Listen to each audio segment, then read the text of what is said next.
تم اپنے نبی کی محبت اپنے اولاد کو سکھاؤ، اپنے آقا کی محبت اپنی اولاد کو سکھاؤ۔ یعنی پہلے نمبر پر مسلمان کا بچہ اگر کوئی چیز سیکھے گا تو وہ عشق رسول سیکھے گا، وہ محبت رسول سیکھے گا، وہ تعظیم رسول سیکھے گا۔ اب آئیے میرے آقا صلی اللہ علیہ وسلم کے دیوانوں، محبت رسول فرض ہے، اور یاد رکھنا یہ سارے فرائض سے بڑا فرض ہے، اس سے بڑا فرض کوئی نہیں ہے۔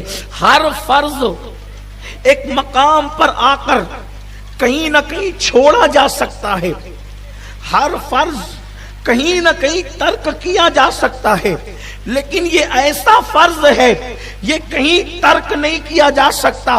مثال کے طور پر نماز آ گئی، نماز سامنے ہے اور جان کی حفاظت بھی ہے، یعنی کہ مثال کے طور پر آپ نے نماز شروع کی، یہ نماز کیا ہے؟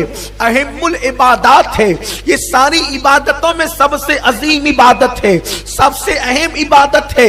قرآن مقدس میں اللہ نے کم و بیش 700 مقام پر نماز پڑھنے کا حکم فرمایا ہے۔ اتنی عظیم عبادت سارے فنائے زمین پر آئے، لیکن جب نماز کی باری آئی تو میرے اللہ نے آسمانوں کے اوپر، حتیٰ کہ عرش کے اوپر، حتیٰ کہ لامکان پہ بلا کر محبوب کو نمازوں کا تحفہ عطا فرمایا۔ لیکن قربان جائیں، جس نماز کا حکم 700 مقام پر دیا جاتا ہے، جس نماز کو مومنوں کی معراج کہا جاتا ہے، جس نماز کے چھوڑنے پہ حضور فرماتے ہیں من ترک الصلاۃ متعمدا فقد کفر، کہ جس نے نماز کو جان بوجھ کے چھوڑ دیا وہ کفر کی حد تک پہنچ گیا۔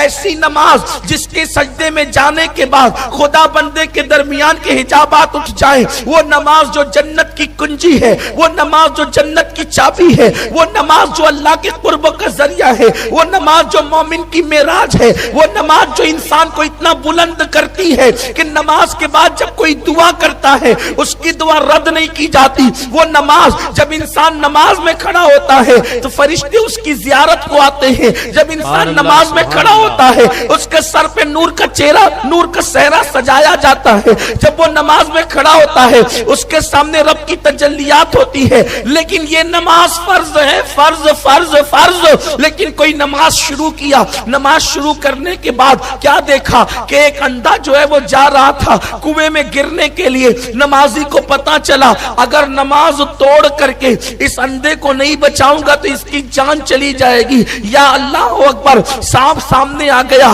سانپ ڈس لے گا میری جان چلی جائے گی۔ تو اسلام کہتا ہے اب نماز کو توڑ دے اور اس کی جان بچا لے اور اپنی جان بچا لے۔ پتا چلا جب جان کا معاملہ آیا، جب جان کا معاملہ آیا تو پھر نماز جیسا فرض بھی ظاہری طور پر ترک کر دیا گیا، چھوڑ دیا گیا۔ اسی طریقے سے روزہ فرض ہے، انسان سفر میں ہے، رمضان شریف کا مہینہ ہے، سفر میں روزہ چھوڑنے کی اجازت ہے۔ میرے آقا علیہ السلام کے دیوانوں، بندہ زکات دینے کے قابل ہے لیکن ایسے حالات آ گئے کہ چلو وہ خود بھی سفر میں ہے تو بھی اس کے لیے جو ہے زکات کے معاملات ڈیلے ہو سکتے ہیں۔ یعنی جتنے بھی فرائض ہیں سارے فرائض ڈیلے ہو سکتے ہیں، ہر ایک کے معاملے میں کمپرمائز کیا جا سکتا ہے، ہر ایک کو چھوڑا جا سکتا ہے، ہر ایک کو کہیں نہ کہیں مقام پہ ترک کیا جا سکتا ہے۔ جیسے شرابی کو لے لیجئے، مرنے والا مر رہا ہے، پینے کے لیے پانی نہیں ہے، ایسے موقع پر اگر وہ ایک گھونٹ اتنا پی لے گا اس کا حلق تر ہو جائے گا اور اس کی جان بچ جائے گی، تو اتنی دیر کے لیے اس کو رخصت دے دی جاتی ہے۔ یعنی ہر فرض کو کہیں نہ کہیں کسی نہ کسی مقام پر انسان مجبوری کی بنیاد پر یا کسی بنیاد پر، عذر کی بنیاد پر چھوڑ سکتا ہے۔ لیکن اللہ کی عزت کی قسم، عشق مصطفیٰ ایسا فرائض کا فرض ہے کہ اس کو کہیں چھوڑا نہیں جا سکتا۔ ادھر اس کو چھوڑا ادھر تیرا ایمان بھی چلا گیا۔ اسی لیے آپ دیکھیں ہر فرض کے ساتھ کمپرمائز ہو سکتا ہے، لیکن عشق مصطفیٰ وہ فرض ہے کہ جس کے ساتھ کبھی کمپرمائز نہیں ہو سکتا۔ اسی لیے میرے آقا فرماتے ہیں الا لا ایمان لمن لا محبت لا، آگاہ ہو جاؤ عشق رسول کے بغیر ایمان ہو ہی نہیں سکتا۔ آقا فرماتے ہیں اپنی اولاد کو پہلے محبت رسول سکھاؤ۔ عشق رسول، محبت رسول کیا ہے؟